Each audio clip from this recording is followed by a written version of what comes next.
Okay, so something that seems to always be a problem for people is working with fractions in algebra.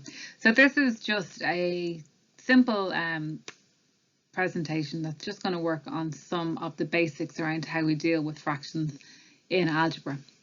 So the two things that you might be asked are to solve equations with fractions, and you're often also asked to just simplify or express algebraic fractions as one fraction. So we will have a look at how to do both of these things. So let's take a quick look.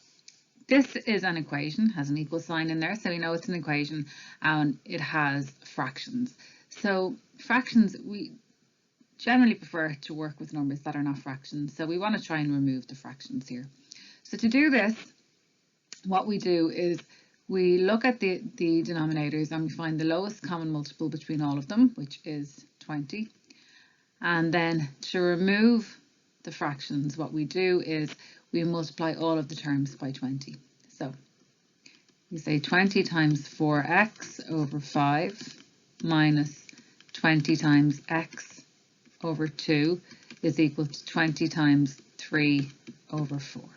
Okay, and then what we find is we can divide the denominator into the 20 and remove the denominator. And again, when we're working with an equation, we can multiply these each by 20 as long as we do the same thing to each term in the equation. We haven't changed the value, so it's absolutely fine to multiply them all by 20.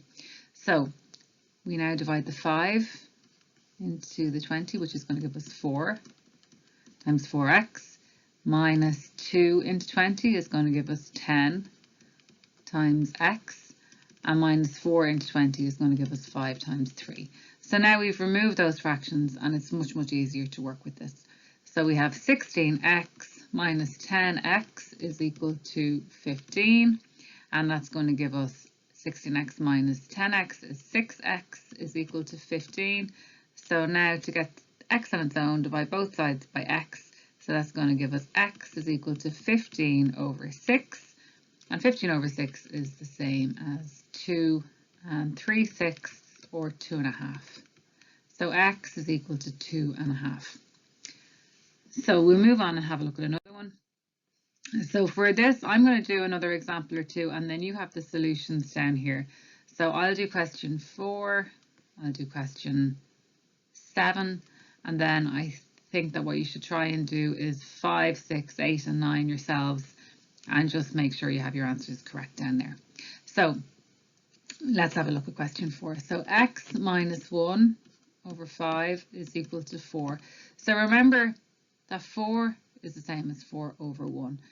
So now they're both fractions, and we're going to look at the 5 and the 1, look at the denominator and think, well, what's the lowest common multiple between both of them? Well, it's 5.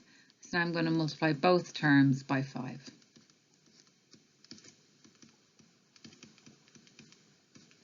Okay, in this case, my 5's cancel out, so I'm left with x minus 1.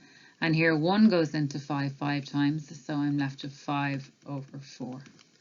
So that's going to give me x minus 1 is equal to 20. So that means that x is equal to, add 1 to both sides, add 1 there, x is equal to 21. Okay, going to do question 7 now as well. So we have x plus 12 over 4 is equal to x. And again, that's the same as x over 1. So doing the same thing here, looking at my denominators, and I can see that my lowest common denominator is 4, so I'm going to multiply both sides by 4.